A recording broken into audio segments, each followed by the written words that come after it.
How's everyone this morning? Very good. It's going to be a warm day by the looks.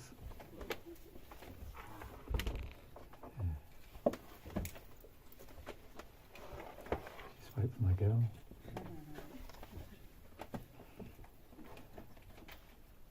You got the beach later, please? Or? Today, we've got to do a bit of shopping today, so after the group, yeah. It gets a bit mad this time of the year in Al Jazeera, doesn't it? It's like, Yes. I think it's the most populated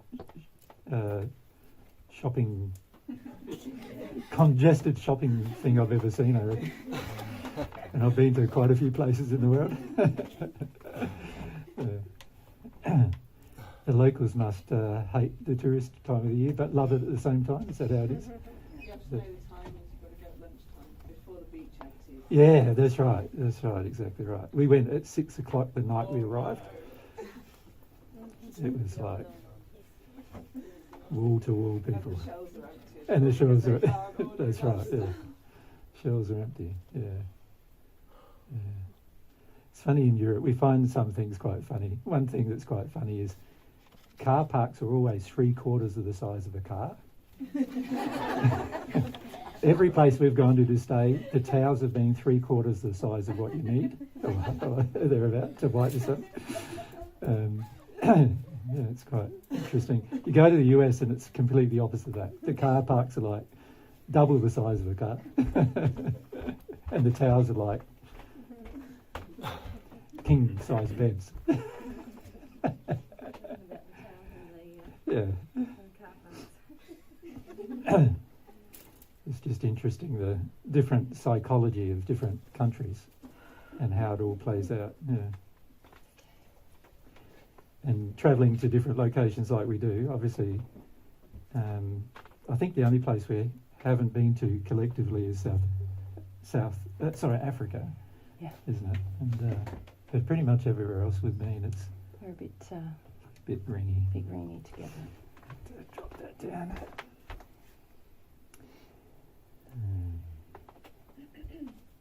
Yeah. But Portugal likes to give the illusion of being more laid back, doesn't it? Than the rest of Europe. Yeah. Yeah. Yeah. Let's see how that goes. It's a bit lower for us, but can you guys still hear up the back? Yep. Oh, good. There's no sound in here, isn't it? Yeah. Yeah. Well, Mary and I didn't get much sleep last night for some reason. No, we just didn't rest. So Yeah. a bit. And given the fact that it's probably going to be quite warm this afternoon, we might finish off about 12:30 today, I think. Does that sound all right with you guys, or are you disappointed about that? Some of you are disappointed. But tomorrow, we might do tomorrow instead. Yeah. Just that I haven't found a place where to stay, so if you stop, I can't be there tomorrow. Okay. You guys got to travel. Who's got to travel tomorrow? Okay. Today. Okay. No worries. I know a place maybe for you. Okay. Where I'm staying. Yeah, what we want to do today is try to cover at least some of the material we wanted to cover yesterday and never got to. And also remember the question was asked about God and God's nature and God's character, which we'd like to answer today. But before we begin, we'd like to probably just address some problems that we observed yesterday with regard to the amount of spirit influence many of you are under. I guess that many of you come from New Age spiritualist background. Is that correct? Put up your hand if you sort of have been interested in sort of New Age spiritualism. Yeah, so a few. Yeah. And what other spiritual pursuits have you had other than that? Any at all? Or, if we use a microphone now so people can hear what we're saying. Advaita Vedanta. Yeah, okay. Same. Same. Yep. Same. Same. Yeah, okay. Yeah. Oh yeah, if you want to pass back.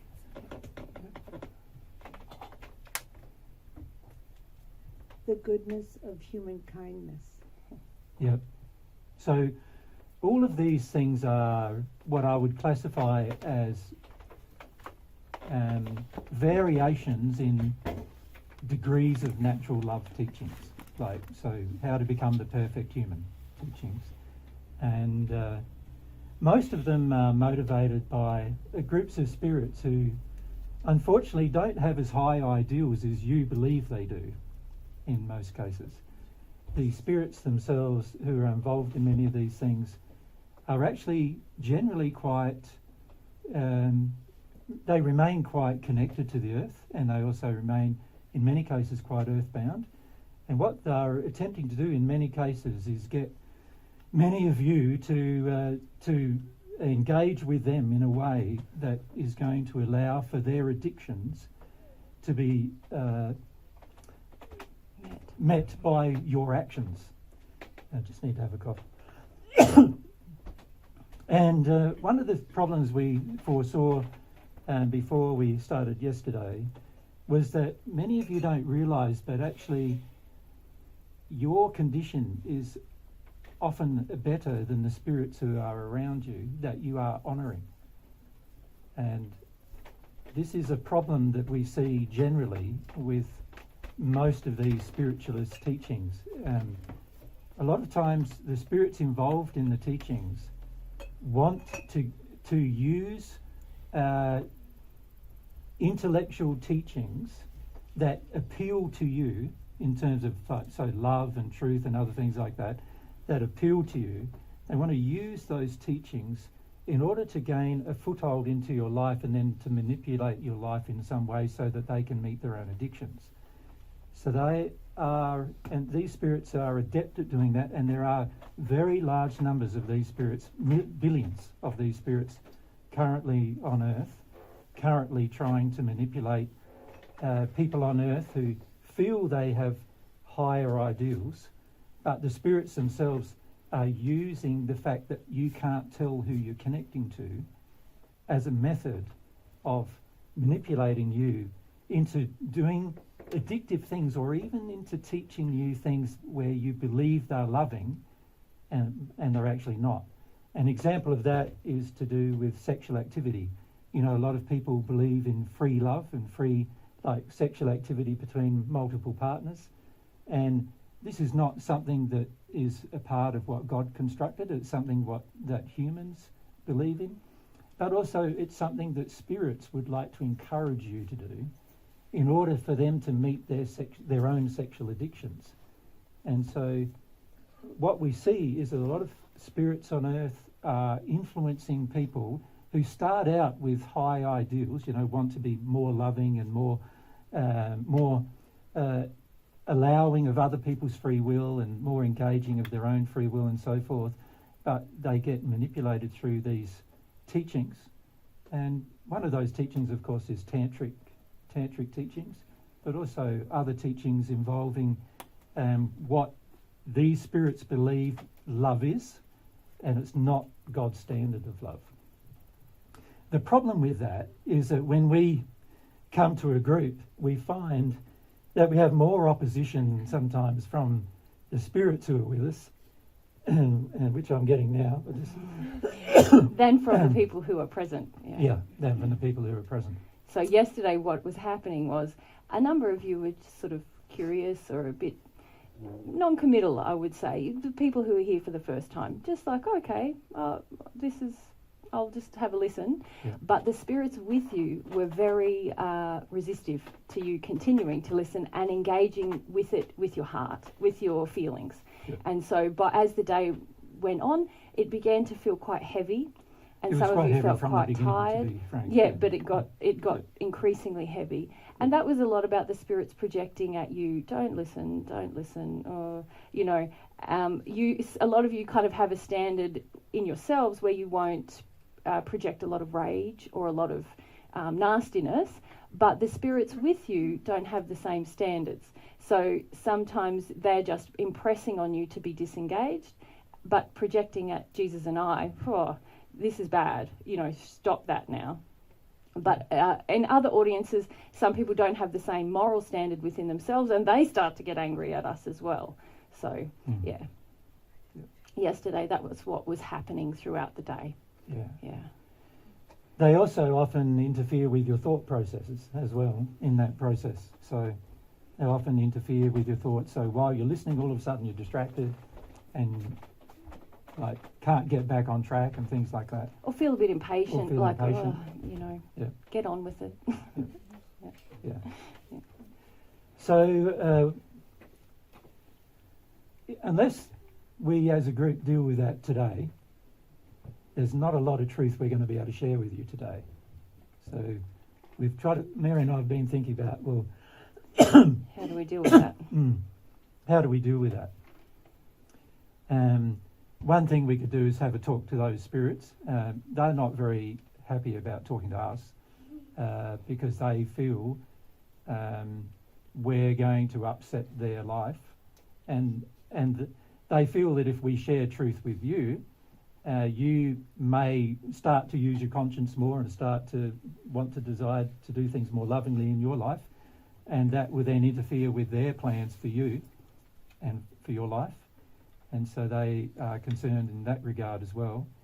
They are aware that we know who they are, and they are aware that we know how many there are and so forth. But they are also aware that most of you don't know how many there are and who they are and what their influences are and why they're influencing you. And they'd like to keep it that way. So I wonder, would anyone like to ask any questions about what we've just outlined? Because some of you might be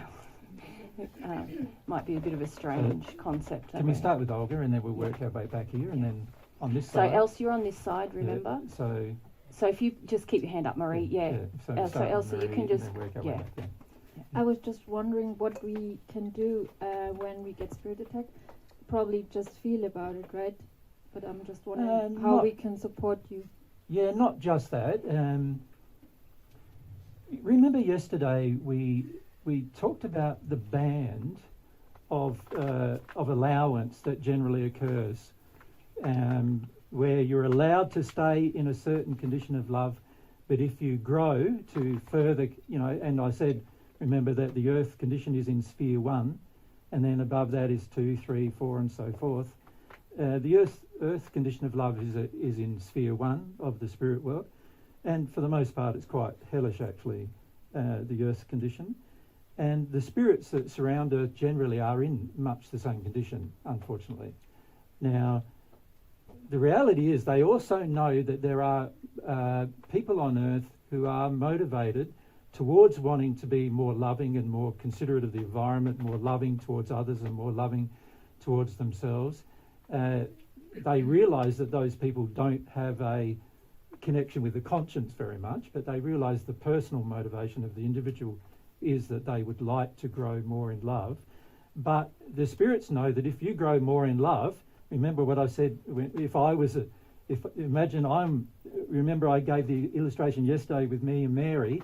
If Mary grows more in love and I want her to stay in this condition of love, and then she starts telling me, I'm being unloving, I'm going to start getting angry and upset, and I'm going to start resisting her progress in love. And unfortunately, for many of you, that's what the spirits around you are actually doing. They're resisting your progress in love. They want you to stay in a certain condition because they get their addictions met while you're in that condition. But if you change your condition, then they won't get their addictions met anymore. So just like I gave the illustration yesterday of me wanting Mary to stay in a certain condition of love so my addictions are met. So an example of that I gave yesterday, remember, was I wanted to pick up all my clothes after me, and I want to wash all my clothes, and I want to cook for me, and I wanted to clean for me. And I think that's love. So these spirits think that's love. I'm not saying they always know they're being evil. They think that's love. But when Mary wants to grow out of that condition and get to a new condition where she realises, no, actually I'm unloving, demanding those things of her, and so she stops doing those things for me, I, the person in the condition who believes that is what love is going to say, put pressure. Remember I gave 3 or 4 different examples of the kind of pressure I would put on Mary. It ranges from just gentle sort of bribery type pressure right the way through to outright violence is what these spirits are capable of doing, of course. So those spirits who are around you often, they want you to stay in the condition of love you're currently in. So the problem is, well, how do you address that? How do you deal with the fact that not only do you have partners and friends and family and everyone wanting you to stay in the same condition, but on top of that, you've got a group of unseen people who can get into your head. You know, they can make suggestions to you. God's laws allow each of us to make suggestions to others, and they also allow spirits to make suggestions to you. So they can sort of get in your head and make suggestions. A lot of times you think these suggestions are your intuition or your inclination or your desires, but actually they are the desires of the spirits around you. So how do you, and this links back to the question that Tim asked, remember, last night, how do you determine the difference of a person who's inclinated to help you versus a person who's inclinated to get what they want from you, right? So if you look at the world today, the most of the world is governed in such a way that it's to get other people get what they want from you, and you get what you want from others. And that's really how the world works at the moment. It doesn't work well, of course, but the barter system, which is you give me what I want, I'll give you what you want, is alive and well on earth, and it's not love. It's completely the opposite to love, in fact. And when we're talking about addiction, it can turn out to be quite evil. Like, I give you what you want, let's say approval, you do what I want. Go and hurt somebody. You know, get angry with somebody, punish your child. Or in the case, we even see little children, you know, overcloaked by spirits almost constantly nowadays, and you see them controlling their whole family, like bossing their family around, screaming and yelling at their family. And most families don't understand that these little children, that's not their inclination. It's the spirits who want this freedom where they can boss people around, because they had a childhood that was quite different while they were on earth. They want to overcloak a little child and get them to boss the whole family around. They get a whole lot of power tripping out of that, you know, so they enjoy that. And so you see these things happening all the time on earth, and yet the average person on earth is quite unaware, for the most part, because either they don't believe in spirits at all, or they don't believe that spirits' inclinations are going to be the same as people on earth's inclinations. For some reason, most people in spiritual pursuits, most people believe that once you die, you all of a sudden are more loving than you were on earth, right? And that's not true. In fact, quite often people become even more unloving after they pass than they were before they passed. Because nobody can see them. Because nobody can see what they do, and nobody's going to monitor what they do anymore. There's no law, like governmental law, controlling them anymore. So an example of that is that many men who would like to be voyeuristic with women's bodies, for example, when they pass, they spend half of their next 50 years just going around and watching women in their bathrooms, right? And they might not have got away with that on earth. They would probably be put in jail for that on earth if they were ever caught. But in the spirit world, that's what they do. And they might do that for years and years and years. There's spirits I know that are doing it 2,000 years later. So a lot of people have this tendency to believe that for some reason when you die there's this magical transformation, and all of a sudden you become free of all of your human sin, all of the sin being disharmony with love. You become free of it, and you don't. You carry it with you unless you change, unless you choose to change yourself, you carry it with you. So what we see happening on earth, there's around 20 billion spirits at the moment on earth. In fact, there's 3 times the amount of spirits on earth than there are people at the moment. Many of them are just living on earth, like they live in houses, in your houses, some of them, you know, and they do things. They act as if you're In some cases, they'll act as if you're an interloper in their house when it's your house. But in other cases, they take over, they're more connected with the emotional addictions that you may have and influencing those addictions in a manner that benefits themselves. An example of that, and you see this a lot in all around the world, an example of that is all the people who have ever been reliant on alcohol while they're on earth generally become earthbound and overcloak other people who drink alcohol. And every time a person reaches for a glass of alcohol, these spirits come and influence them to drink more, to the point where they're so inebriated they can't even remember where they are or what they're doing.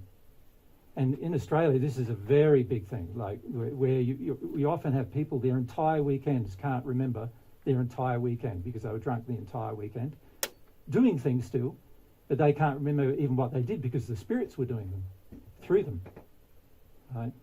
So this happens all around the earth, and like I said, there's 3 times the number of dark spirits on earth than there are people. So it's very important that you come to, I'm not saying this to frighten you, I'm just saying come to be aware of what's going on around you, you see. Now, how do I measure the inclination of a person I can't see?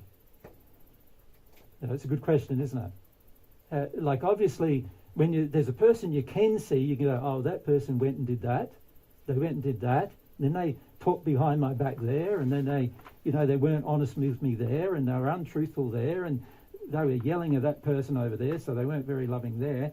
You can observe their behaviour and you can go, well, maybe I shouldn't keep company with that person because they seem to be quite unloving, right?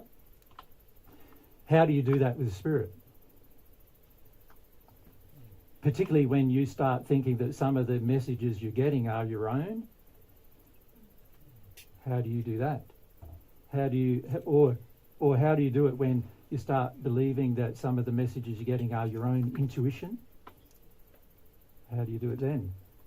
It becomes very tricky, you can see, right? And it's going to require you having or developing some skills to tell the difference. Yeah, and we can talk about that in a minute, about skills. But the main thing to bear in mind is that there is this very dark negative spirit influence all around the earth, and things are not all light and love around the earth. You might want to believe they are, but they're not. And the reality also is there are spirits who are trying to change that, spirits with good inclination, trying to change that, but rarely do they get through the 20 billion other spirits who are trying to make the world darker, a darker place. Yeah. Right? So, Olga, your question, how do I recognise? I think we need to spend a little bit of time on, don't we? Yeah. So we will do that in a minute. Yep. Any other questions that if we come across here? Yep. Yes, it's been really big actually for me because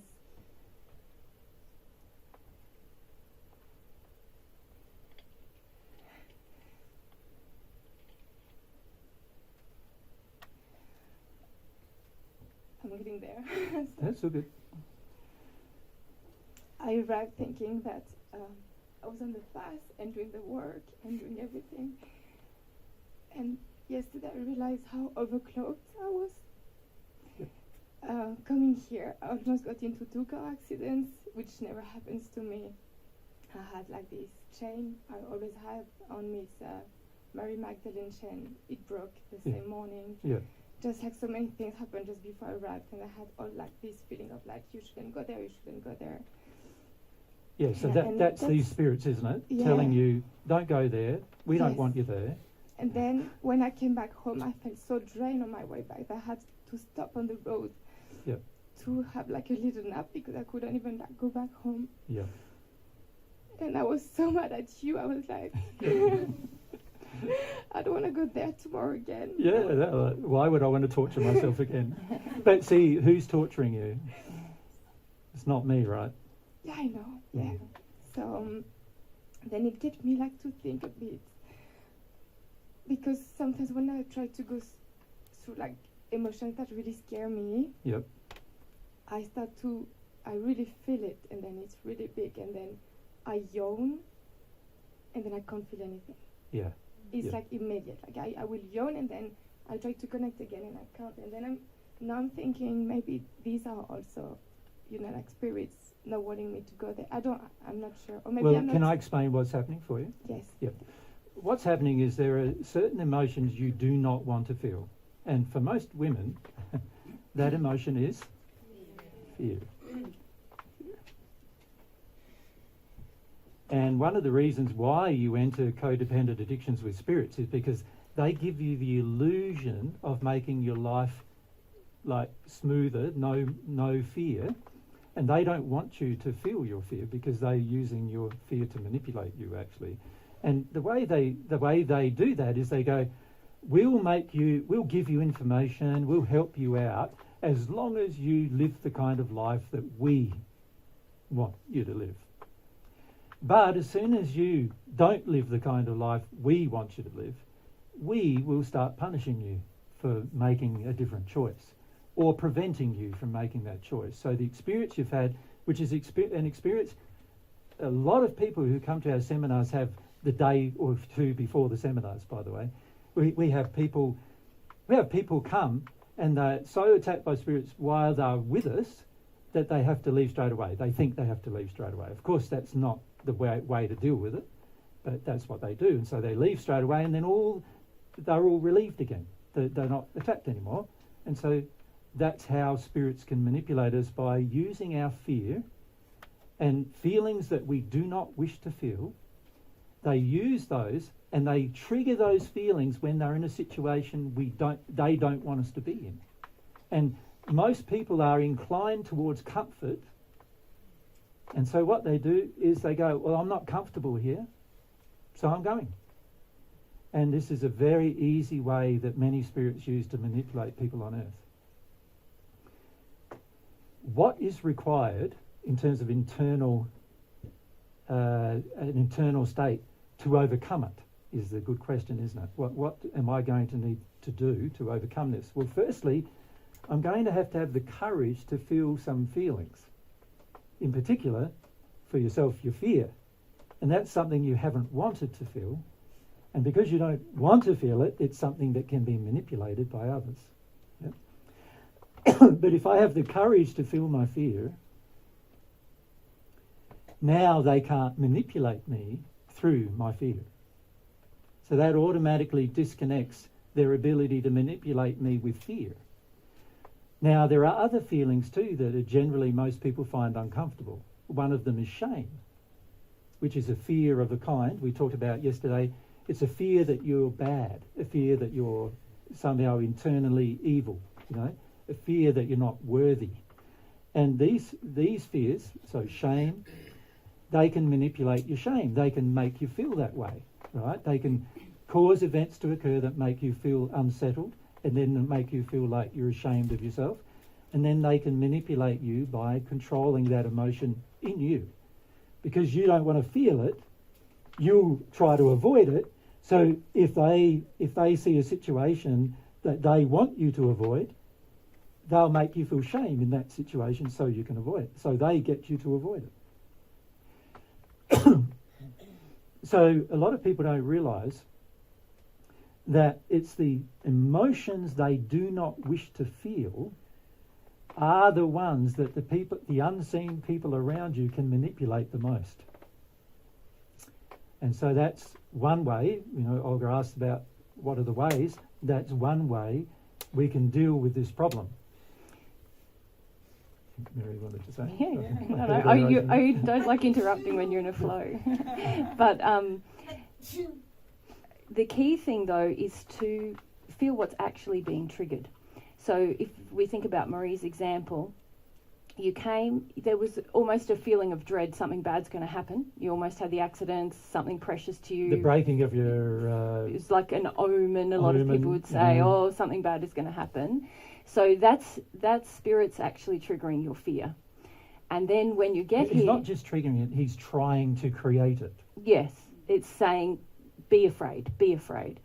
And then when you got here, if you think about it, now we start to see the things that you do to avoid your fear. So you feel tired. I want to get out of my body. I want to go away. Oh, lethargic. Then you start to feel angry at others. Stop, and not at the person who's really triggering the fear, but at someone else, Yep. So the key thing is to recognize fear when it's being triggered. Because, so for example, some people when they're getting attacked, they start attacking themselves and think, oh, I just have to feel like I'm a bad person. This is the feeling I'm having. Often that's the avoidance, like you feeling sleepy or feeling angry at someone else. Those things are the avoidance of the actual thing that's happening. So it's important to be sensitive to what's actually happening. Also speaking to Olga there about, what's the dynamic with the spirit, because often we take on what the spirits want us to believe rather than what they're threatening, feeling what's being triggered in us that we're avoiding. Yeah.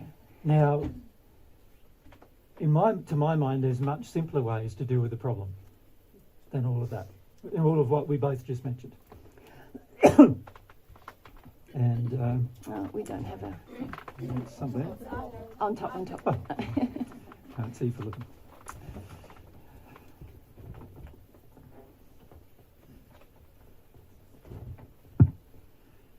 The way that I have dealt with it myself is this.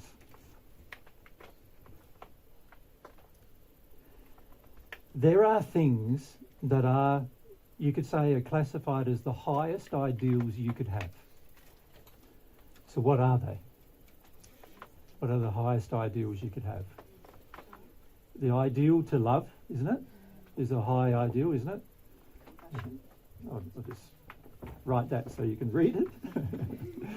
Love. The ideal for truth, searching for truth, is a high ideal, isn't it? Yep.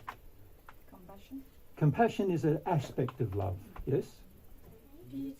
The ideal to be humble is a high ideal. In other words, I want to feel what I feel and not damage other people with what I feel. I want to feel what I feel, own what I feel, be responsible for what I feel, rather than making you feel bad because I don't want to feel something.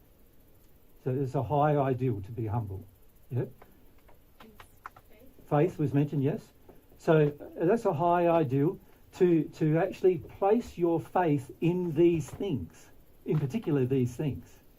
So have faith that love is good. Have faith that truth is good.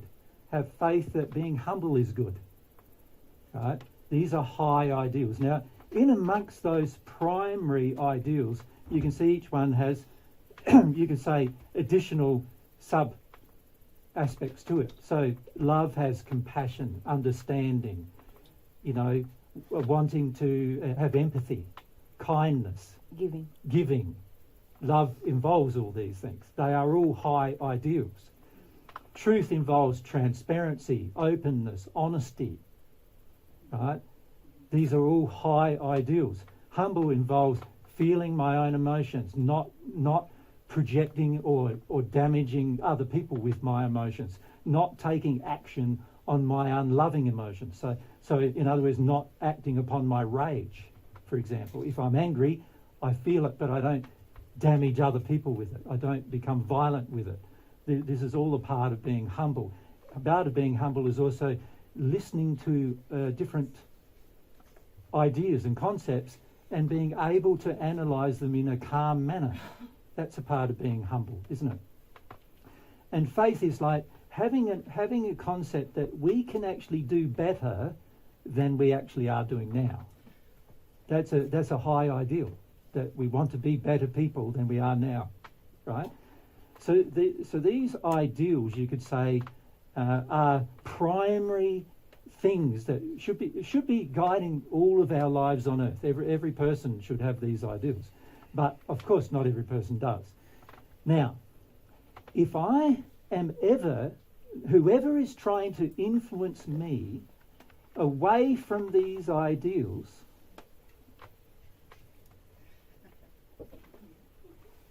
can you see they're not probably motivated, are they? So whoever tries to get me to be untruthful, that could be a friend, it could be a partner, it could be a religious leader, it could be anybody. Whoever is trying to influence me to be untruthful their influence is evil. And I use the word evil on purpose.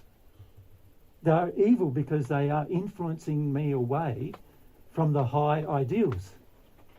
Right?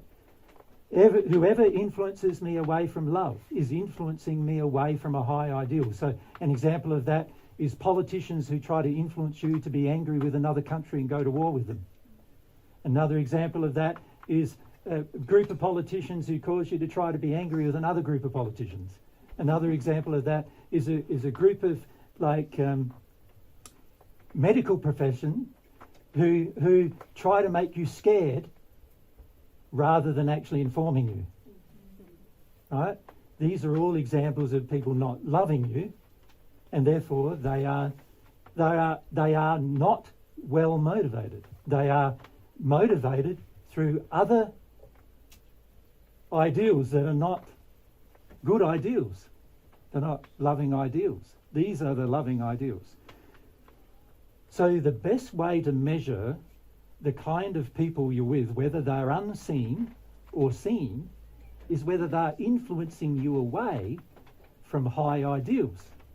Now, if you come to a seminar like this and I was claiming to be Jesus and I was trying to set up a cult and I was trying to get mind control over you, which is what a lot of people sort of accuse me of doing, and I'm trying to set up this, worldwide conspiracy, which is really influencing the way in which you use your will, right? So let's add one more to this list, because this is the gift God gave you of will, free will. So if I'm trying to influence you away from the way you're using your will, unless my influence is in harmony with these ideals, I'm out of line. And if I bring to bear any pressure, and I bring to bear any manipulation, and I bring to bear any fear, which are all against these ideals, you can see my motivations must not be pure. Makes sense, doesn't it? So I find personally the best way to tell whether the spirits are poorly motivated or the people around me are poorly motivated is, are they doing things in harmony with these ideals? And, Mary and I receive thousands of emails a year, obviously, tens of thousands of emails a year, and you should read some of them. They're not very motivated towards high ideals. They're talking about murdering me and raping Mary and all sorts of things, right? Not influenced by high ideals. So would you even read them? As soon as I read a line, delete. I don't read the rest. They are not motivated by high ideals. I don't need to listen to them. All I need to do is listen to the people who are motivated with high ideals. Yeah? So there's a lot of people who are self-aggrandizing. Is that the word? Aggrandizing. Mm-hmm. They want to be special in the world. Not a high ideal. Doesn't match these ideals. Doesn't match humility. Don't need to listen to them. Doesn't matter what they think they know or how good what they think they know is or anything like that. If it doesn't match the ideals, no point listening. Not going to help you. It's going to just harm you. Can I come back to a word you said? You said you have to, you need courage to feel. Yeah. And I feel actually courageous when I sit down and I'm like, I'm going to go there. I know it's scary, but I'm going to go there. Yeah. And then I start to feel and it builds up and then I've got this huge headache and then I yawn and then it's gone. But so that's your intellect deciding that you want to be courageous. Yes. But in your heart, you are feeling not very courageous. But then how do, I go from the heart and not from the mind? Good question. And that's going to take time. You're going to have to find why the lack of courage exists, why it is you want to switch yourself off. And a lot of people want to switch themselves off, so they start to exercise in a high ideal to be humble, is what you're describing. exercise a high ideal to be humble, which is a good ideal, nothing wrong with that. And it's not even a bad thing that you're doing it with your mind, is it really? Because at least your mind is trying to push you in the right direction now instead of influence you in the wrong direction. So that's a good thing. The problem is your heart doesn't agree. But I can feel that. I know deep down that I don't want to know. But Yes, and the key is working through the reason why you don't want to know. So, and this has to do with what we have faith in. See, most of us don't realise, and we have talked about this a lot in the past, but a lot of us don't realise that actually many of the things we have faith in are corrupt. So an example of that is many of you ladies have faith that your fear is good. So when you're bringing up your child and you see your child running out near the road and you have all this fear reaction and you grab the child and say, don't do that, and you're acting, in that fear, you think that's good. In fact, many women say that's my right as a mother, like I should have that. It's protecting my child. But fear is never good. So I'm not saying you wouldn't protect your child from the road. What I'm saying is your fear response in the situation is the thing that's not good. Because when you're in a state of fear, you withdraw love, and now the child's going to connect her having him having some freedom to move about as a withdrawal of your love, and now he's going to feel restricted, and there's going to be all sorts of consequences of that in his later life. But in the moment, the mother is going, but I have the right to be afraid. She nearly went in front of a car. Of course I should be afraid. No, you don't need to be afraid. You just need to correct why your child decided to, walk in front of a car.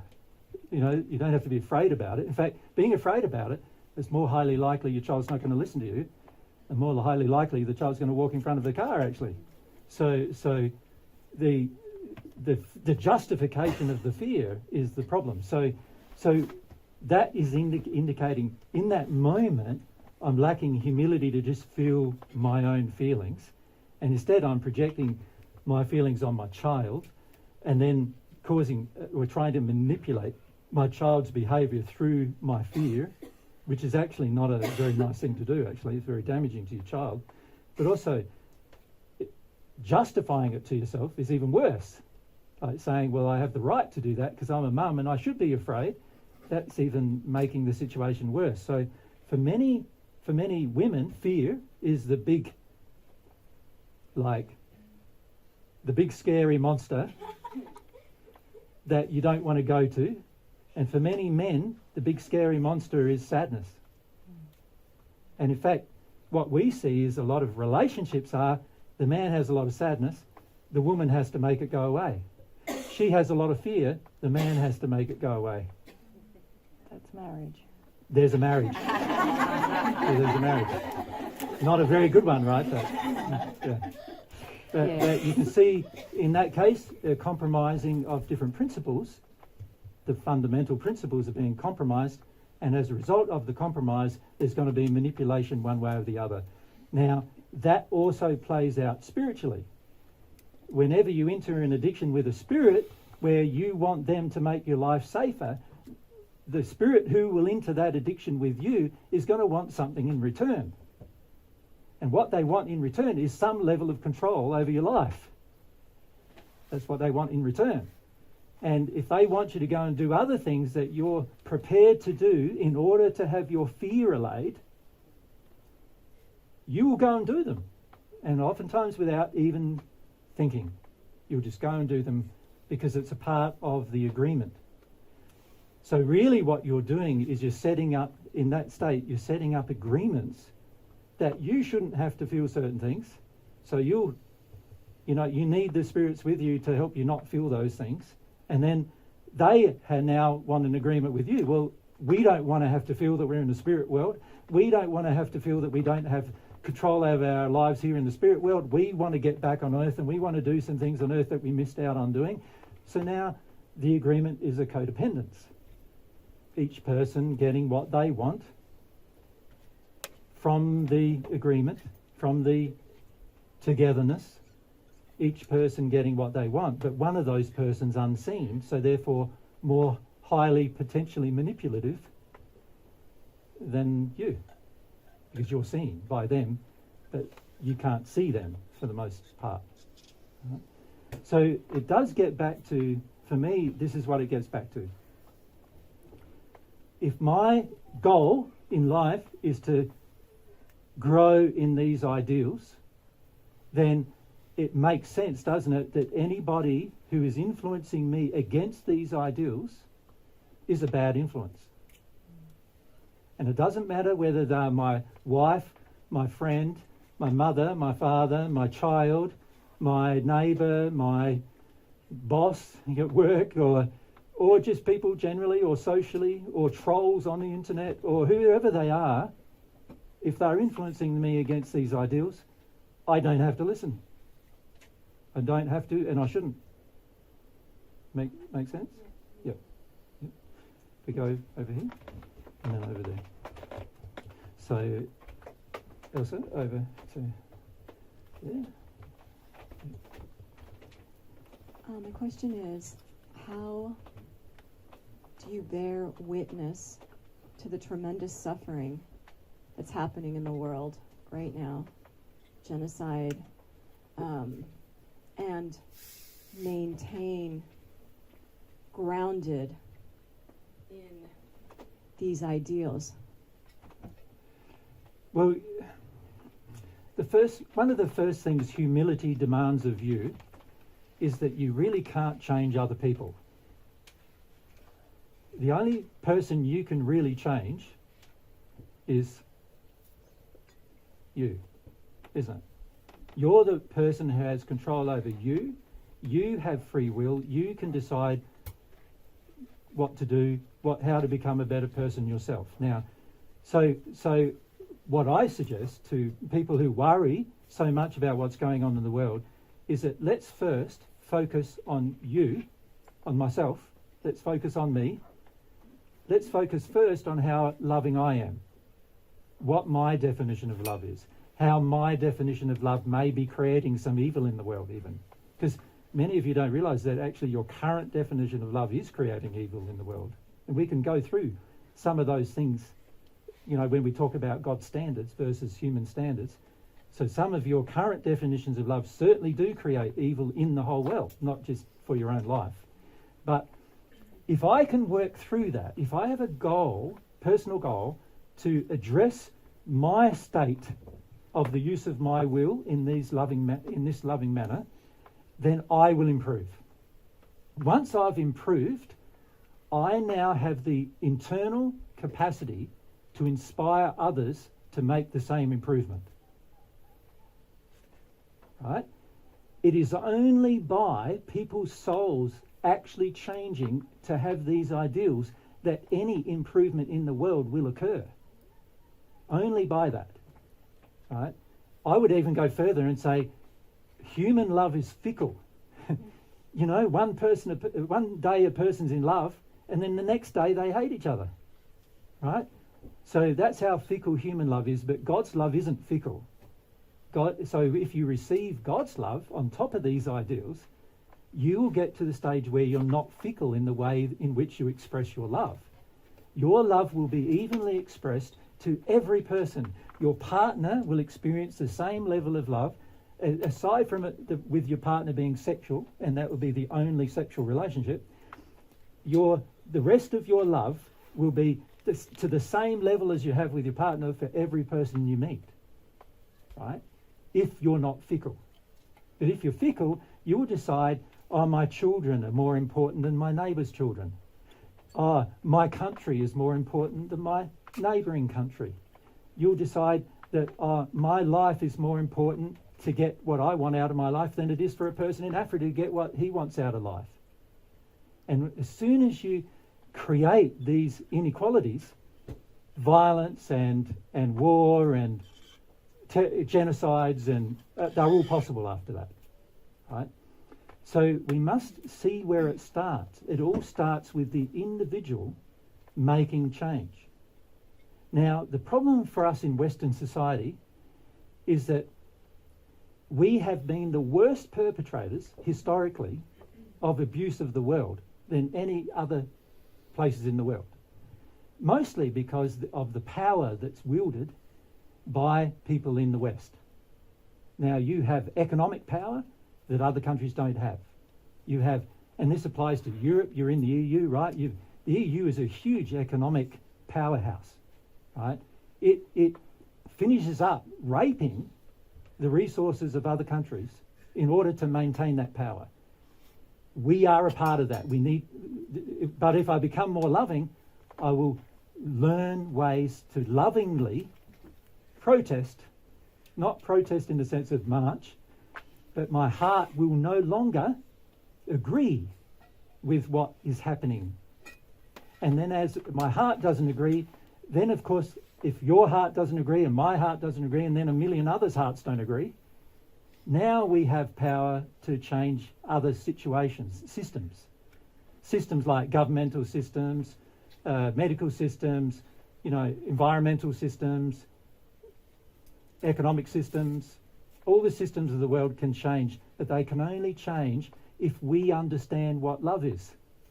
And if we think our version of love, which I said, remember at the beginning yesterday, said our version of love is in the first sphere, unless our version of love changes, how can we influence others to change? So my feeling is focus on your love changing. Focus on your development of these qualities. And as you do, you will then have the power through talking to people to influence them to make similar decisions. And when they are also influenced to make similar decisions and become more loving, then there's a group of people who are more loving. And then eventually a country of people who are more loving. And then eventually a whole environment of people on all earth more loving. That is the way it's going to happen. But God is not going to change anything for us. And the reason why God won't is because he lets humans fix their own problems. We created this problem. We need to fix it. Make sense? Yes. You still want to say something? I was just going to add, your actual question was about bearing witness. It's about bearing witness. Yes, and I feel bearing witness is important. A lot of Westerners do not bear witness to the suffering that happens on the planet. Say what you mean by bearing witness, though. Yeah, so seeking truth about what's happening in the world and being able to state it, feel about it, be aware emotionally of don't ignore it. What's happening in the experience for others. I think the only way that we can effectively do that is through implementing these principles, because a lot of us, when we first start bearing witness, if you like, looking at what's happening, it stirs up a lot of feelings in us. And unless we're humble, we're not going to be loving about the situation. We're going to respond in anger or indignation. It's going to remind us of something that happened in our family or my childhood. And we're going to want to stop things in a very unloving way. We're going to act violently in our emotions or our actions just to try to manipulate the external events rather than bearing witness, if you want to use that term, and feeling about what that's bringing up and allowing that to help us to grow towards love, to being truthful, to having the capacity to experience our own pain and suffering and then act in response to other people's pain and suffering in a way that's not affected by our stored pain and suffering. Because most of the people in the world who are trying to alleviate other people's pain and suffering are doing so because they're trying to alleviate their own pain and suffering. And actually it's not very effective if we look around the world. It's also very selfish. It is, and it's missing that first step of humility. And so I think being able to bear witness or to be able to see what's happening and not be insular in my own little life, to see what is happening is an act of love and to have compassion for it. But it's not something that happens automatically for people because they've got stored pain. But if they seek the truth and they're willing to feel their pain, then we can be present with other people's pain. Yeah, and actually find effective solutions to it. Yeah. When Mary and I first met, Mary was overseas aid. She was in overseas aid. She was doing volunteer work overseas. She'd spent 2 years. 2 years in more than 2 years, in probably refugee camp. In a Palestinian refugee camp. Helping Palestinians in a refugee camp. She had a goal to go to Africa and do the same thing. And one of the very first disagreements we had was about that. Do you want to? Well, yeah. We were in a shopping centre. Yeah, I wanted to boycott. I wanted to boycott an Israeli I product. was walking past and I'm going, I had been affected. nice nuts. Mary's saying, they're from Israel. I'm saying, so what?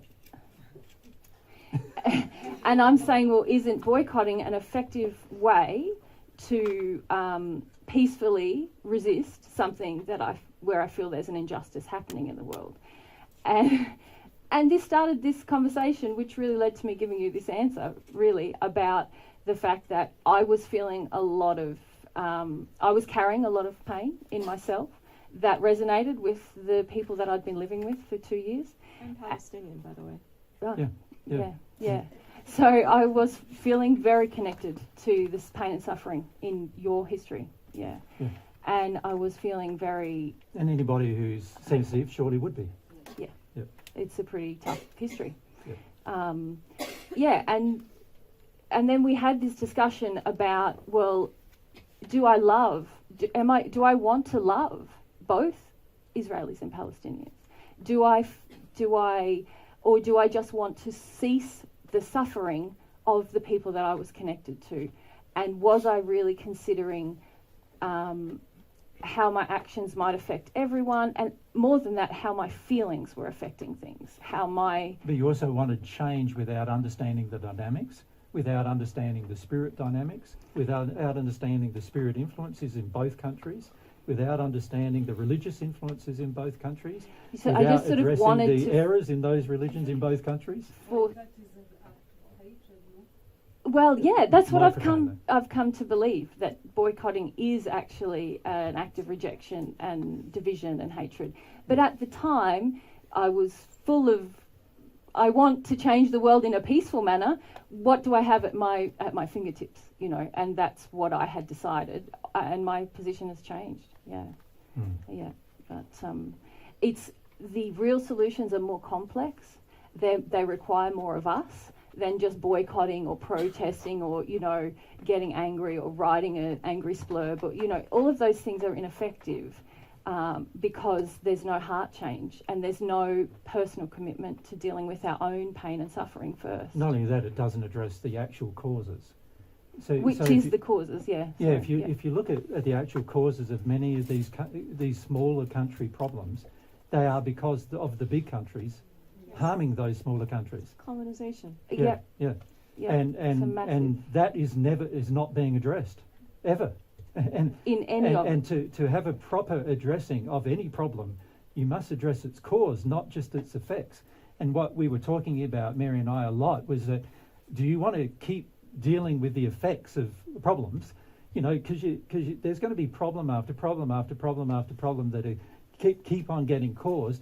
And if nobody addresses the causes, because nobody seems to want to a lot of the time, because everybody thinks it's too hard or it's too difficult or, it's too big or whatever, nobody wants to really address the cause. So what we do is we get involved a lot of times for selfish reasons in just solving the effect, because it makes our guilt or our feeling of everyone's suffering go away a bit.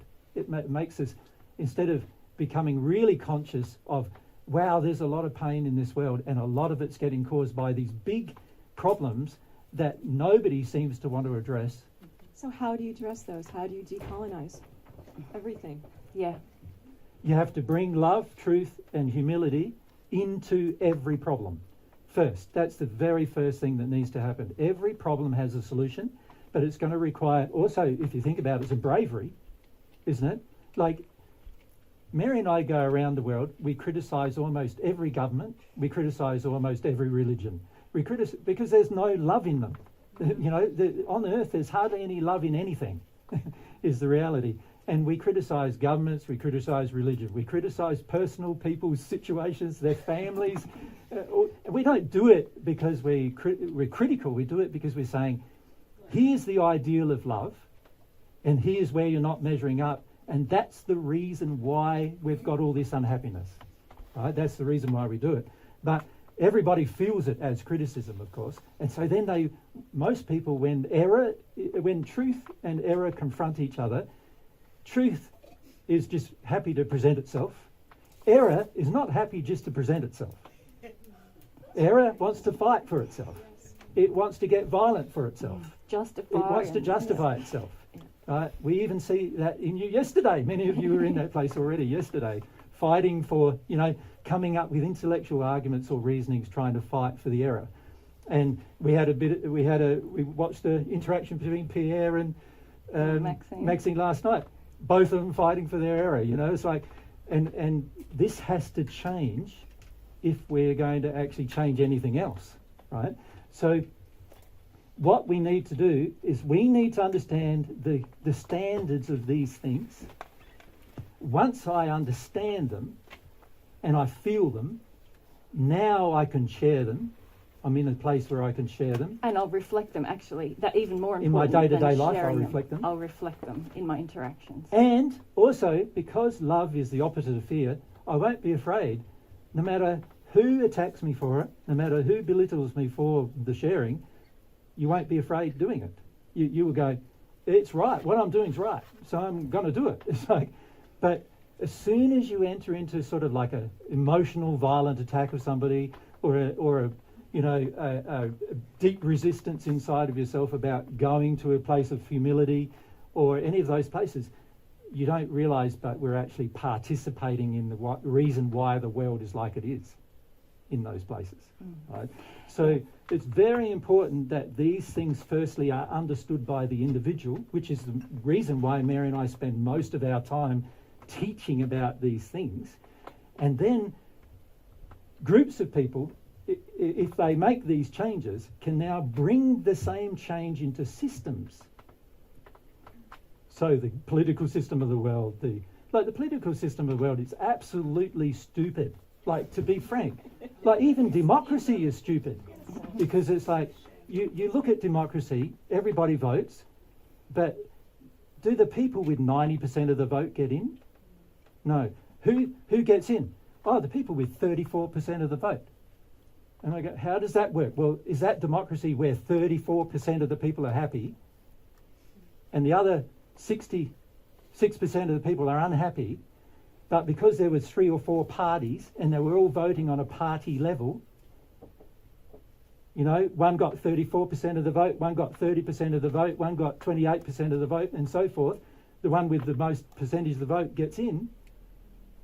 That doesn't make any sense at all. Wouldn't it be better to have a democracy based upon a region sets up like 15 different areas of interest, so technology, arts, music, roads, science, structure, infrastructure, and so forth. There's all these different regions, and they have a choice of voting in the expert from their region on that subject, and there might be 5 different experts on that subject, and they all have to vote in who they want, and the person with the most votes on that subject gets to represent them elsewhere, right, in government or whatever. Now we're talking about each region being represented more fully, also on subjects where the people who have voted in actually know about them. Because I've met most politicians I've met, they don't know anything about even the area of expertise they're meant to be in. So how can they make wise decisions? Like I know they've got a team of advisors, but why aren't one of those advisors in their position? Like, it doesn't make any sense to vote someone in who knows nothing about it when there's an example of that is there's a medical professional who can make decisions about medicine, and we're voting in a politician who knows nothing about medicine and giving him the portfolio of medicine, when the medical professional is right, they're advising him that he should be the one, who's in that responsibility, making that decision. And then why is it that in these governmental systems in democracy that they all get together and they all vote on a subject, but it's not the experts voting on the subject? There's all these political, some party says this and some party says that, and some party has this doctrine that says this. They're basically religions being portrayed as politics, really. And all they're doing is saying, we're going to adhere to our party policy and we're going to vote in line with our party policy. But who cares about party policy? Don't we just want the best thing to occur? Of course we do. So You know, democracy is said on earth to be the best form of government. Absolute crap. At the moment, the way democracy is, it's not democracy. It's like 30% of the people have a vote. In some countries where voting is not mandatory, only 20% of the people vote because they're sick and tired of voting, and the whole thing just continues. Nobody wants to change it because nobody wants to bring more love into it. There are solutions to all of these problems. There's solutions in the medical system, like I said, all of the industries of Earth, the economic system, the environment, there's solutions to all of these problems, but they're going to require out of us, firstly, these qualities, and then it's easy to get together and come up with a solution that actually works. Yeah, but of course it would have to get rid of corruption, right, which a lot of politics and religion is involved in on Earth. Greed, which a lot of politics and religion and science is involved in on Earth. So there's science now. Most science now is not science. What it is a company with a lot of money choosing to direct the science in a certain direction that's only in harmony with the company's policies and the company's ideals. So it's not really science. It's just manipulation of science. You need to speak. You need to not interrupt.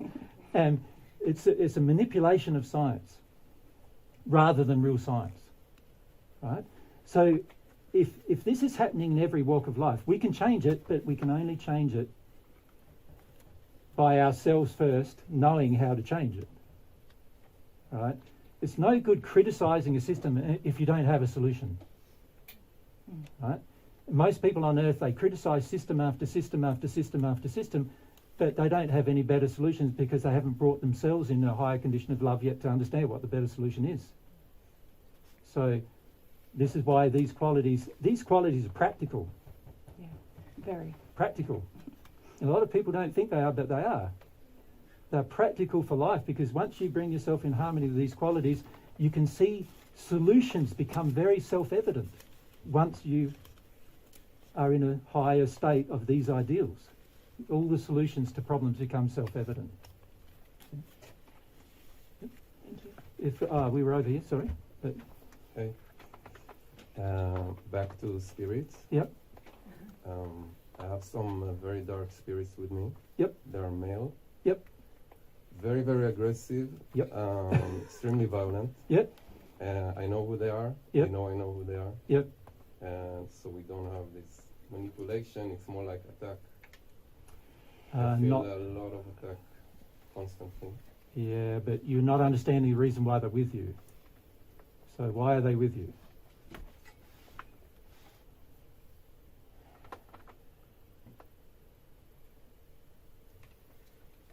Do you know why you might want?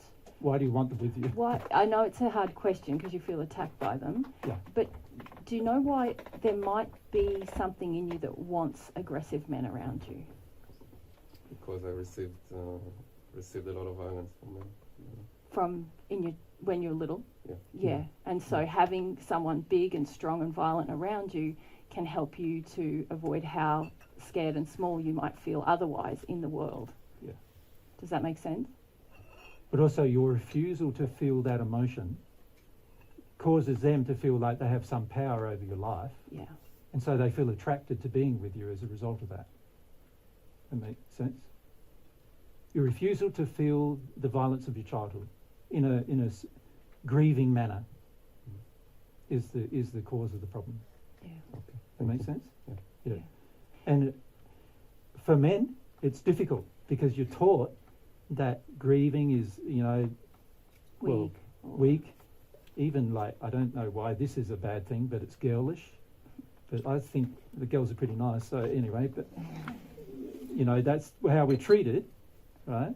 So we're treated like it's a weakness, it's a problem if we go to our grief.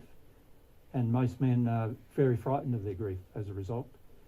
And because of that, they often get, there's usually two groups of spirits that overcloak men. One group of spirit are like the group of spirit who are with you, who are trying to be sort of violently abusive towards you and dominate your life that way, and they get power over you this way, and they're basically getting power only because you're refusing to feel your grief. Yeah, and can we say, let's talk about it a little bit more, because when they overcloak you, then you're going to tend to act out their feelings. But Don't when do it anymore. no, but No, in the you used past to you though, did, right? didn't you? So the attack, yeah. Yes. Yeah, use your mic So because they that- can't hear you properly. Yeah, sorry. If you just use the mic, that's what I was referring to in the first instance. So they used to come along and act through you, and you were open to that because you were quite scared and you wanted to avoid that, and you wanted to kind of be tough, and so that allowed them through. Now you've got more morality. I'm not going to do You've that. grown in some of those in qualities. some of those qualities, but now you're contending with their attack of you. Yep. And then this is where Jesus is saying, if you can be courageous and feel that fear and grief from when you're small, they won't affect. It'll They'll move disconnect on. them, yeah. Yeah. And a lot of people don't trust that, of course, and so they never do that. But my personal experience has been, all you need to do is have a good cry about the actual issues, go through your terror and your grief about your childhood with your father in particular, right? Not only. Not only More yeah. than. Yeah. Yeah. Well, you know, if it's with your father first, it usually ends up being with schoolmate, all sorts of things, right? Yeah. So that's a simple answer to that question. Yeah. Yeah. If we go next, and then we were over here somewhere, weren't we? We're here. Who was next to you? Nobody's got the mic yet. So just straight behind. Yeah, and we'll pass the mic back. Fire away. Yes. So would you say that the cornerstone of what you're saying is learn how to feel your emotions and then feel them in simple terms, really? So maybe for me to go back to basics about what you're saying. That's a part of what we're saying. Well, it's not the cornerstone of what I'm saying. The cornerstone of what I'm saying is have a relationship with God, and that you know, the God stuff. See, a lot of people start believing that divine truth is like a self-help program. It's not a self-help program. It's a relationship with God program. Now, a relationship with God will solve many of your problems, because as you develop the relationship with God, you will work through many things, including developing those qualities. Those qualities will almost be natural to develop as you develop your relationship with God. This is why we encourage people to receive love from God and progress that way. But the problem for most people is they don't even know what love really is or feels like, and they don't even really know how to experience their own feelings, even. How to actually have a feeling for God, how to have a longing for God, how to have a desire. Most people have become so detuned through their childhood, but by the time they're in their teens and their 20s, all they're doing is acting on addiction rather than desire. So everything becomes, you give me this, I give you that, everything's fine, and we're all happy. And obviously we're not all happy, but you know, we're doing the best we can is the general thought. But what Mary and I are trying to teach, firstly, is that a relationship with God does solve all of these problems, but in order to have a relationship with God, you've got to be able to connect emotionally. Now, what you just said about your emotions is very true. You do need to soften to what your emotions are and start recognizing them, but more importantly, you need to experience them. Because when you experience them, if they are a negative emotion, they will be relieved. In other words, they'll leave you. So if you think of your soul, so here's your half of the soul, full of emotion of different types, but mostly all denied, mostly all suppressed. So when you start feeling an emotion that's out of harmony with love, your soul is constructed in a way that that emotion will leave you, and it won't ever return unless you invite it. Right? Remember, as a child, you didn't invite it, but it was sort of forced upon you. But now, as an adult, once you have an emotion leave you, it can only return if you invite it in. Right? So let's say the emotion is, as we were talking just earlier, fear, terror, and grief about how your father treated you. Let's say it's that. Right? Once you fully feel that emotion. And by the way, that emotion would be experienced at the age that it occurred. So you're going to feel quite nuts feeling it, because you're going to go from being, how old are you now? 50 to being 4 when you're feeling it, or 3 when you're feeling it, right? So you're going to feel, it's going to be like quite a psychologically challenging thing to do, to release it. But once it's gone, it's gone. And it won't ever return unless you invite it in, and you'd never choose to invite it in again, would you? So why would it ever return? You know, I think my sense of the work that I have been doing is that I'm playing around on the surface in some way. Yeah. So I feel, I agree. and I think that I'm feeling my emotions, but am I really getting to the causal root of them? No. So that is, you know, in response to just what you put on the board then, is like getting to the root, how to really feel, how to get to the root of that. Yeah, that takes causal time to emotion. develop that skill, actually. Yeah, it's not something you just decide It's to not do something you and can whammo, you do it. You know, Yeah. you have. There's a lot of reasons why you shut down in your childhood experience, and Yeah. this gets back to some of the things we were talking to Marie about you have beliefs about what's going to happen if you feel your Yeah. emotions freely. You have corrupt faith. You think, oh, everyone will think I'm nuts. What if it never ends? What if How am I I gonna am cope 4 with and I it? feel like I'm 4 for the rest of my life? Yeah, That's going to be bad. you know, and it just feels like it was so bad, and I won't even survive it. You know, a lot of these beliefs we have are actually emotions as well that we need to release, or we feel like being the way I am now, stoic and like kind of man of the world. That's protected me. That's what I took on to protect this little person or these experiences inside of me. And so it's a process of deconstructing all of those things that is going to enable you to feel more and more, and eventually you'll release. Well, that's half of it, isn't it? Yeah, because you've got to. Yeah, you go. Other half. Tag. Well, the half of it is what Mary's saying, that you've got to get rid of the pain. You've got to get rid of the pain from your history, and the only way you can. You mean feel it? Yeah, Yeah. that's the only way you can get rid of it, is to experience it fully at the age it happened. Which if you think about yourself as a God-created being, and I know some of you are not there yet, that there is a God who created you, but if you think about a loving parent, they would want you to feel capable to experience yourself and to know your life, and to know that you're created with the strength to release pain and experience immense joy. That's how God created us, and to engage your will to face challenges and pain, but also to seek love and truth and faith, and to experience the benefits of those things. A loving parent wants you to do that. So when a lot of people come to say, well, I've got all this suppressed pain, why on earth should I have to do it? Well, a loving parent would want you to be able to do that. Yeah. And be able and get you to the stage where you can cope with anything. Yeah. So can I ask So that's step 1 to 1. Remember, Yeah. we haven't gone to Yeah, 2. We've sorry. got to go tag to Yeah, 2. but, ask whatever Yeah. you want to. So, like, is it good to understand what my limitations are in feeling these feelings, these emotions truly, and what pointers would you give to really feel? Like, in your experiences, how did you guys feel ultimately those deep grief, that sadness? How did you guys do it? Well, I'm still in the process of doing it. The biggest quality you're going to need to develop is compassion for Yourself. self.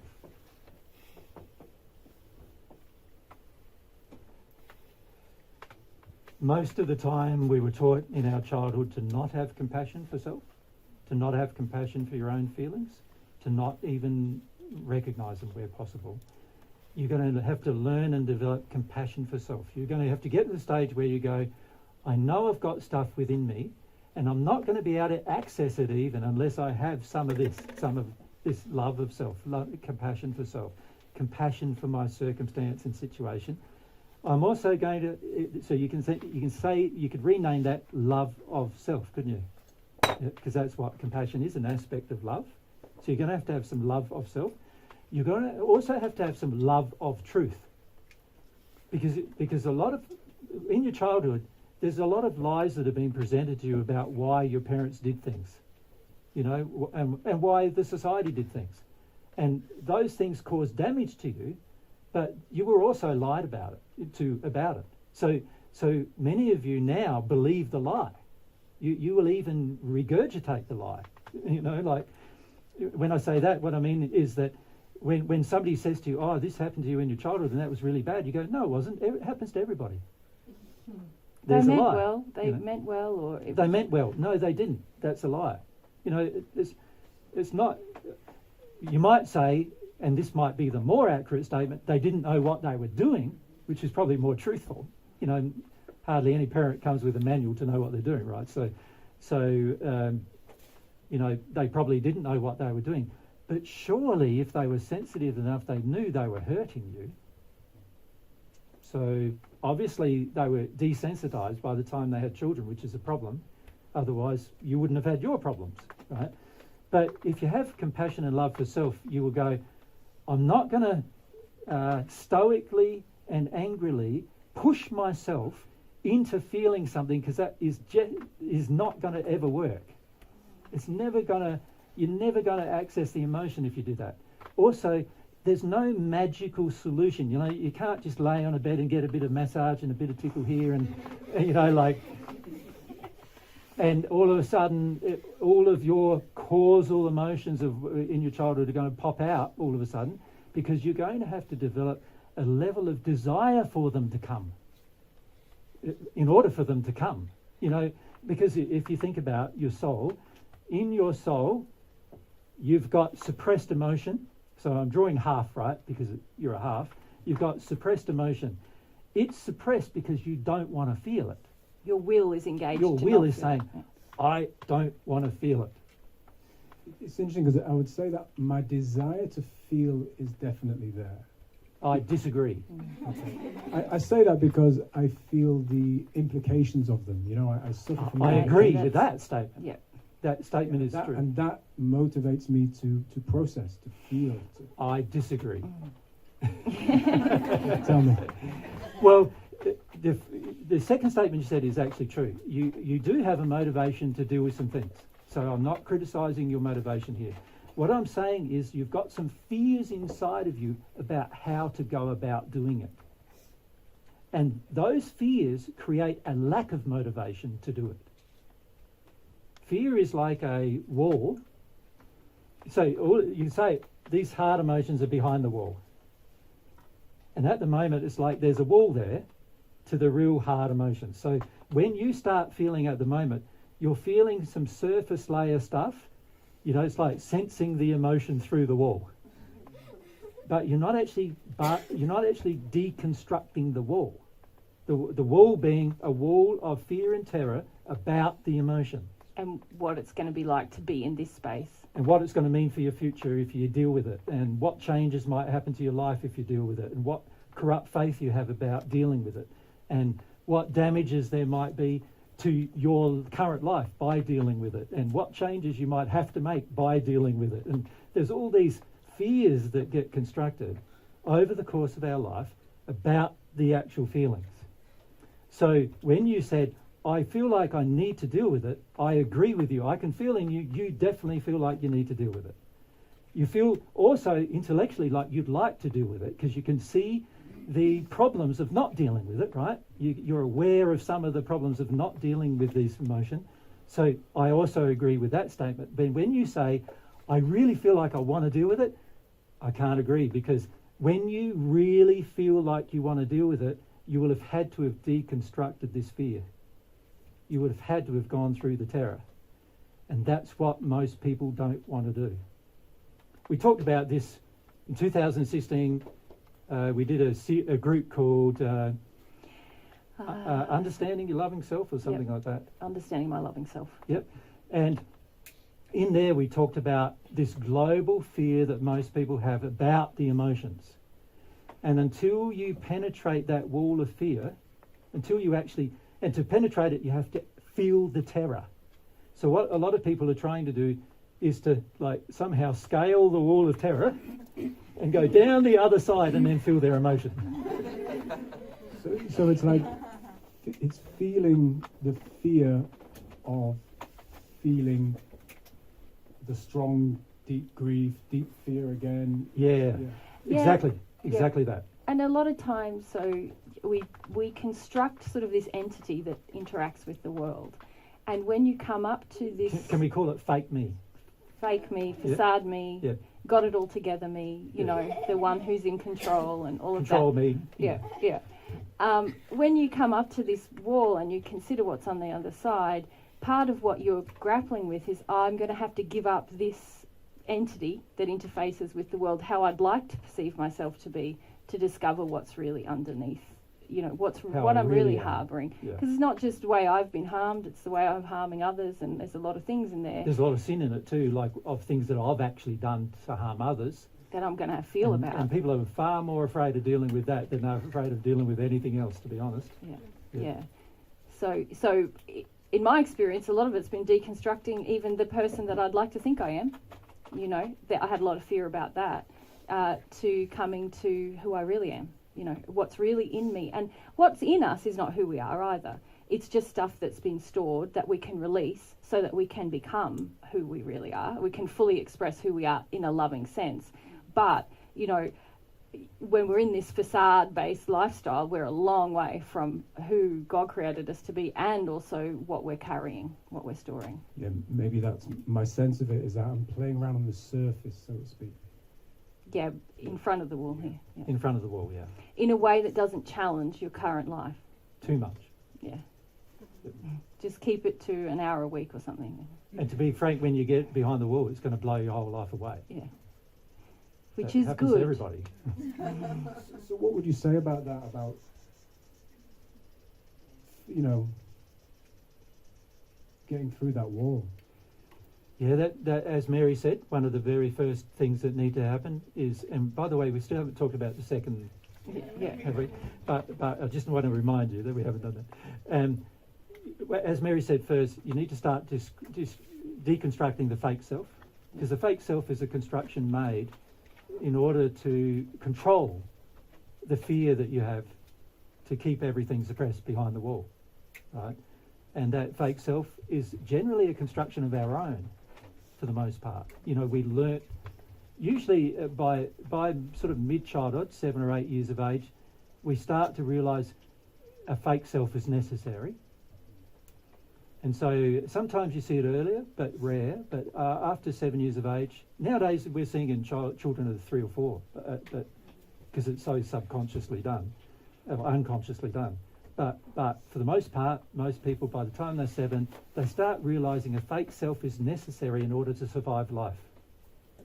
And so what they do is they start working on the person they're going to come to be, like the person they're going to try to be.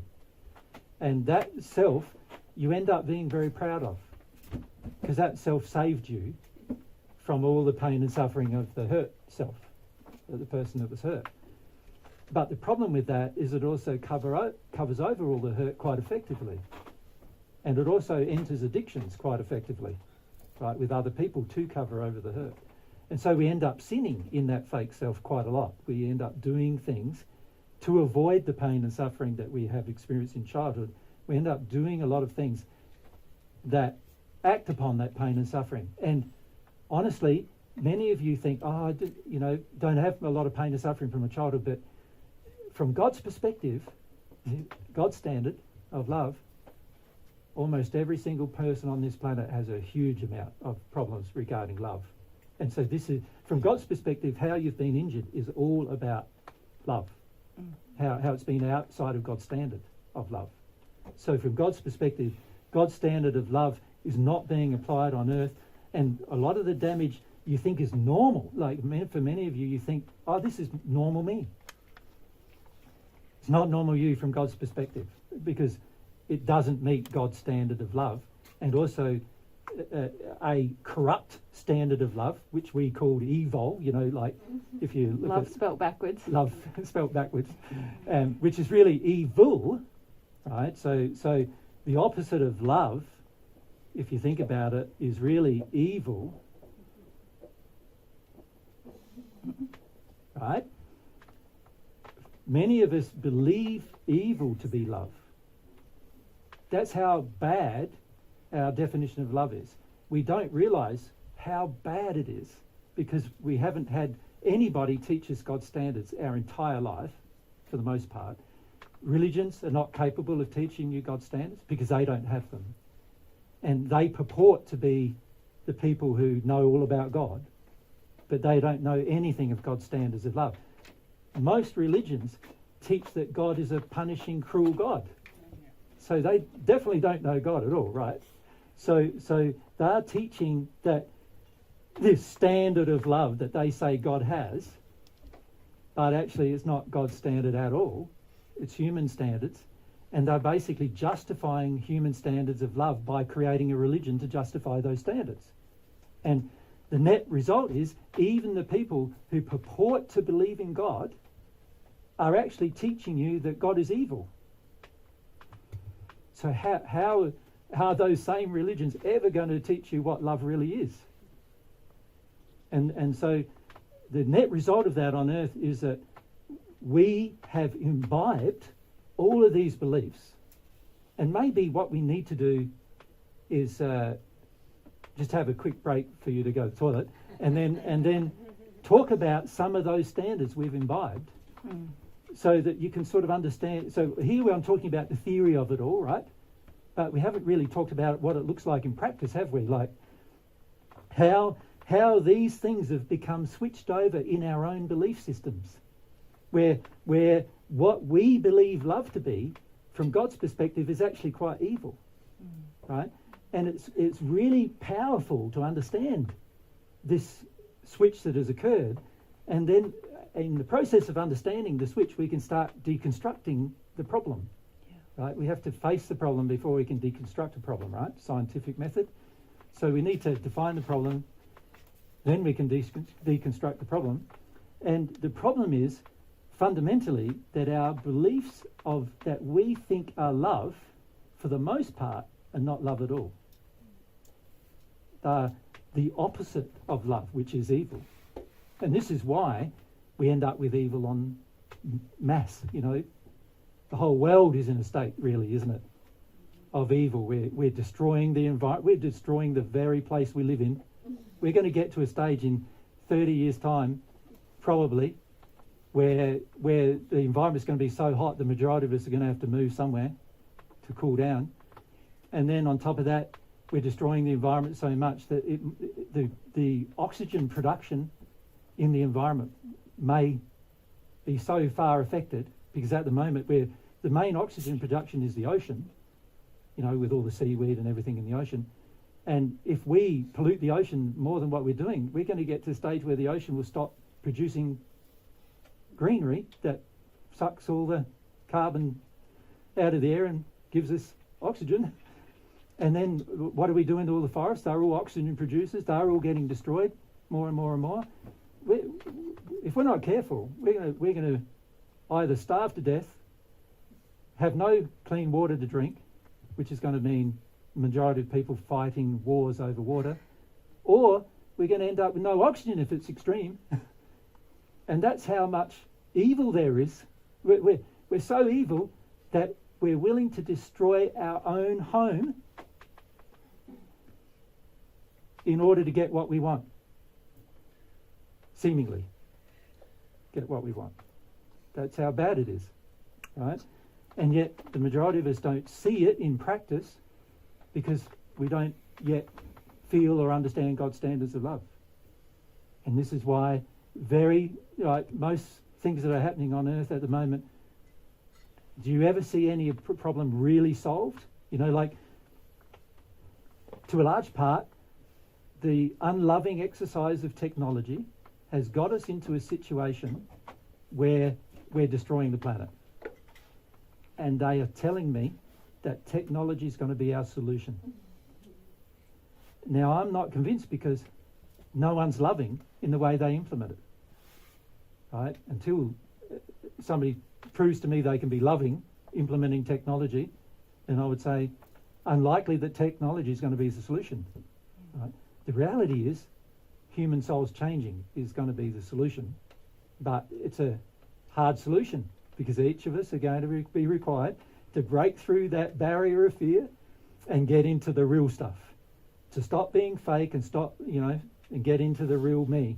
And the real me, which remember is number one, the first half we're still talking about, is getting rid of the pain, the hurt self. Like deconstructing the hurt self by feeling the hurt and taking responsibility for feeling the hurt. We don't have to take responsibility for the hurt unless we personally created it. But we do need to feel the hurt by taking responsibility for it, is feeling it, because it's in us now and nobody else can feel it for us. And we need to go through that process. That's number one. Can I, we're just about the fear. Yep. And I think it's going to segue into what you were going to say as number two. Mhm. But for me, deconstructing that facade, that fakeness, that's no joke. Like, that's a big thing you've got to do, actually. It's a big thing to see yourself really, and see where you're out of harmony with love, and where you're actually seeking to meet an addiction, and where you're actually seeking to present a fakeness to the world. And so that's important work. I think this fear thing, because I know a lot of people get pretty stuck at this fear place, the biggest thing that has helped me begin to move through that space is the aspiration for the other things that Jesus wrote on the board before. A true development of my own desire to grow character in harmony with God, in God's morality. So that is the thing that created the incentive. And I didn't have to do magical body work or, really focus on my fear as much as deconstruct the crap that I was telling myself about myself, be real about the fact that I was terrified, and then aspire to be a loving person, to be truthful always, to consider what can I have faith in that is realistic and good. And so, to go through the emotion of terror in order to yeah, do that. that's what helped me to start to go through the emotion of terror. That's what broke it for me, I suppose. Yeah. So number two.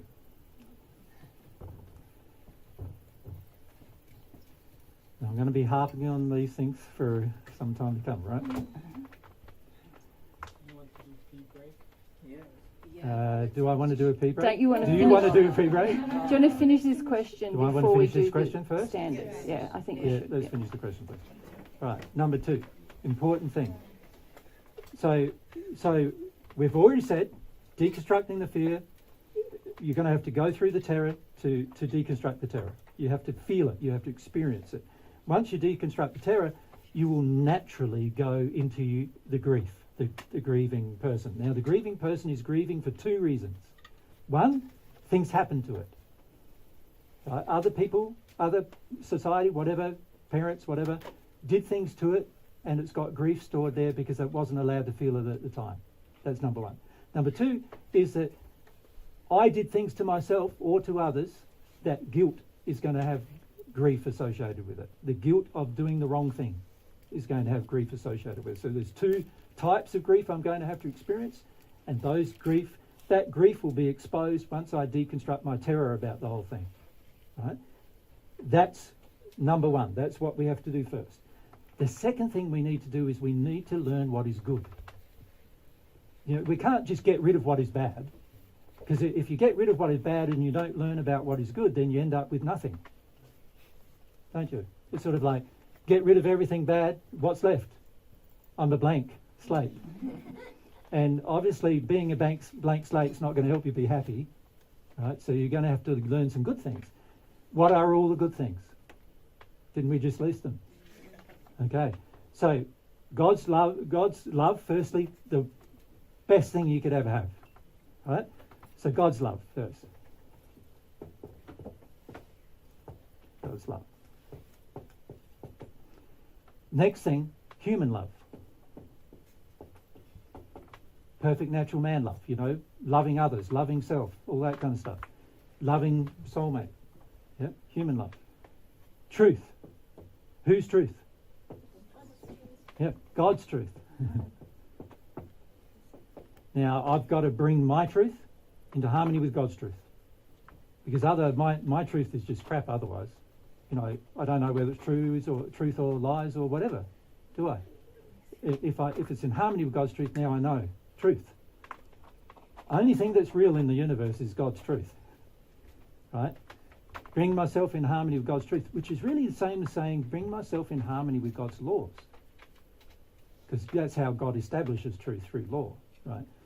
Then, in order to do that, I'm going to have to be humble. In order to be humble, I'm going to have some faith. In order to do all of that, I'm going to have to take some, not just do all the feeling for 3 years in my bedroom, right, and not live a life. I'm going to have to do all these things while I'm living a life, taking an action in my life. Yeah? Now, if I focus on those things, I am now developing positive qualities, while at the same time, once I've broken through that terror barrier, releasing the unlovingness that's within me. So now my fears are going down, my desires are going up. Now my evil is going down, my sin is going down, my love is going up. My lies are going down, the lies I tell myself, the lies I tell others, they're going down. My desire for truth and my actions in truth, in harmony with truth, are going up.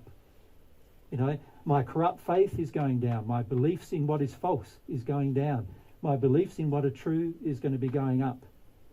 Now I'm making change. In harmony with God's laws, I'm making change. And as I make change, the changes that will happen in me, eventually other people will see them. Also, they'll start asking, you look happier. What's going on?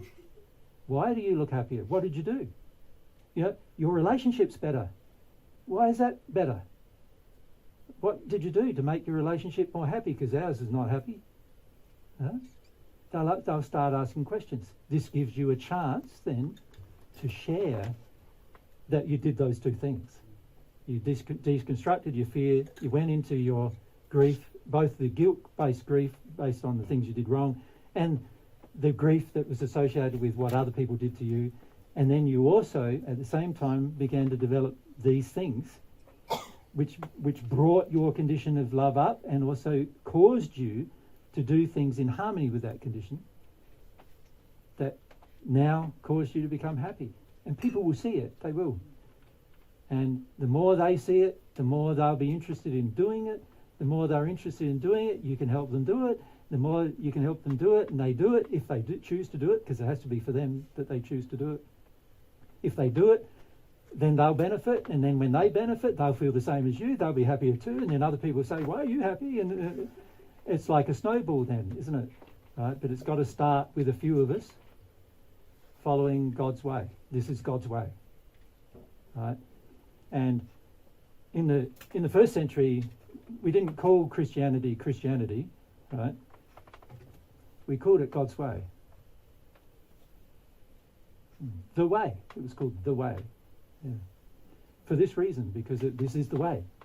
And this is, for those of you who have been Christian in your past, this is what I refer to as the narrow way that leads to life. There's a quote of me saying that in the Bible, and I did actually say it. I didn't say there was a broad way leading to destruction. I said there was a broad way leading to hell, to evil, to pain and suffering. Most people are following the broad way. Very few follow the narrow way, because it is a narrow way. It's like God's way. He made it. You got to find it and then do it. That's how it works. And you've got to want to do it. You're going to have to want to do it like pretty intensely in order to do it. Given the condition of the world we live in, it's going to have to be an intense desire. But everyone who's ever done it has reaped the benefits of doing it. And the benefits are far more immense than you can imagine. Yeah? So, and we've talked about the benefits to different groups of people, but obviously many of you may not have heard the benefits, but it's something worth studying up on, because that can increase the motivation to go through the terror wall and deconstruct the facade and go through the terror wall and into that grief, and to also start developing these qualities. Now we can go to the toilet. Thank you. Yeah. No worries.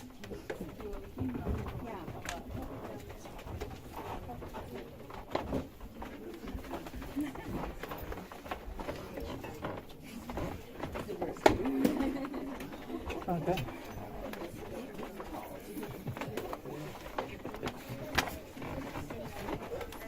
For the comparative.